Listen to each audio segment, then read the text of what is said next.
Kristie Paine is an award-winning experienced full-time professional beekeeper and a gifted educator looking after beehives, making honey and running bee awareness courses. Paine worked in game reserves across South Africa, but says bees fueled her passion for conservation when she started keeping a few beehives at home. In 2019, she started a company, Bushveld Bees, aimed at educating farmers on flowers and plants that attract bees, all in an effort to grow bee colony numbers naturally. She says the beekeeping farm grew and fast became a full-time job, having grown to almost 400 hives in the first year. When we work with farmers to keep bees on their property, we're also educating them on what to plant for bees, how to create amazing ecosystems that can sustain pollinators. And that's a very big and key role that we play. Beekeeping is a vital industry for food production. Our country economy is very much reliant on farming. And without bees, that industry can fall flat. So we all need to do our part to try and conserve bees and just think carefully about how we, even in our gardens at home, spraying things to kill weeds, it all affects bees and pollinators. And it's affecting our food security. So we really do need to we just need to start thinking a bit carefully about how we do things and why we do it. And so that's also a big part of what we do here at the shop, educating people on that and how important bees are. Despite the beekeeping industry being very competitive and a male-dominated one, Paine has managed to thrive in her business, employing more than 17 people on the farm. She has also a honey and mead bar, a store with a range of products on display and a variety of raw organic honey, depending on the hive's local flora.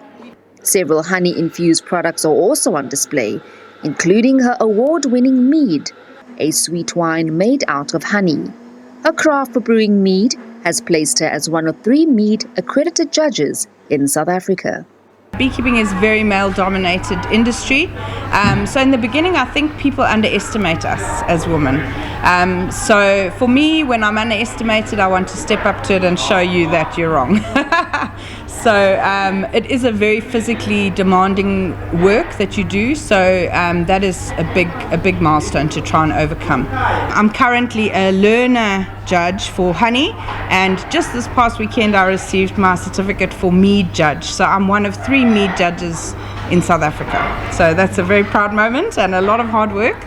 But I hope that we can bring a lot of focus to mead in South Africa, and it does bring opportunity for small beekeepers who are not making a lot of money maybe from their honey to look at additional products that the honey can make, that can be value-add products that can bring in a better income. Between the bee removal company, which my husband runs, and my company, we employ 17 people. Funny enough, majority of them are women. So in all our shop spaces and stuff, it's mainly women also who are passionate about bees, passionate about conserving them. And then and we have beekeepers, and then seasonally we also bring in additional staff. So when we're spinning honey, we'll bring in some task labor who work just for short periods of time, and then also over December when we're doing markets, we also employ some short-term labor. Paine says despite the increased demand of honey across the world, South Africa beekeepers are facing several challenges, including regulation and testing the product when it comes to exporting. She says honey can potentially carry diseases, but is generally safe when sourced from reputable producers and processed appropriately. South Africa exports a small amount of standard-grade honey to neighboring countries, which is often connoisseur-grade honey from unusual or flavored sources such as fynbos, citrus, lychee, to specialist European markets at higher prices. Because honey is a product that potentially can carry disease that would affect other hives elsewhere, we currently can't export our honey.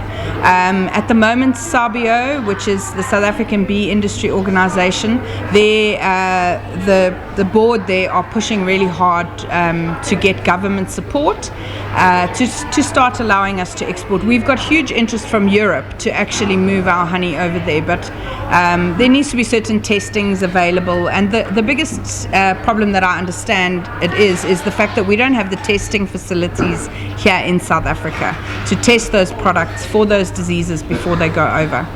There are over 1,000 different bee species, and only 2 produce honey, which proves that bees are vital in the food chain and conservation of ecosystems. Paine says honey is like a bee's fingerprint that she will continue to protect. For SABC News, I am Jade Paulser in Nottingham Road.